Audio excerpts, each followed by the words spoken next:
News India 27 नव्या पिढीचं नवं माध्यम। 31 जुलैपर्यंत पीक विमा भरायची अंतिम संधी।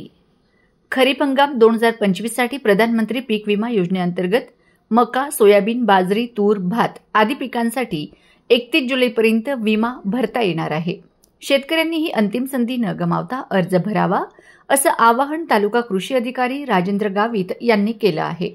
अर्ज CSC महा ई सेवा, आपला सरकार सेवा केंद्रांद्वारे किंवा कृषी सहाय्यकांच्या मदतीने ऑनलाईन करता येणार आहे।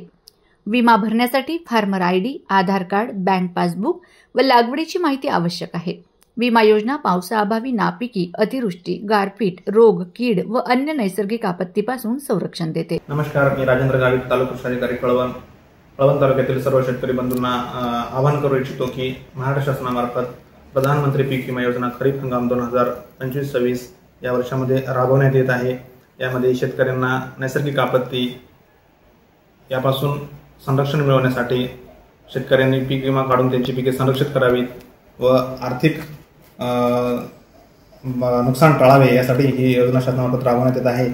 यामध्ये सर्व तालुक्यातील शेतकऱ्यांनी त्यांची पिके मका, भात, सोयाबीन या पिकांचा तसेच इतर खरीप पिकांचा विमा उतरवून घ्यावा अशी मी सर्वांना विनंती करतो। यामध्ये मका पिकासाठी 360 रुपये प्रति हेक्टरी विमा हप्ता असून 36,000 रुपये विमा संरक्षित रक्कम आहे। तसेच भात पिकासाठी 545 रुपये प्रति हेक्टरी विमा हप्ता असून 54,500 रुपये विमा संरक्षित रक्कम आहे।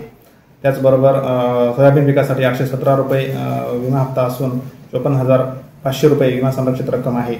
सर्व शेतकरी बंधूंना विनंती करतो की 31 जुलै ही अंतिम मुदत असून यासाठी थोडेच दिवस शिल्लक आहेत, तरी सर्वांनी आपले सर्व पिकांचा विमा हप्ता उतरवून आपली शेती संरक्षित करावी अशी मी सर्वांना विनंती करतो। धन्यवाद। प्रतिनिधी धनंजय बोरसे, कळवण, नाशिक।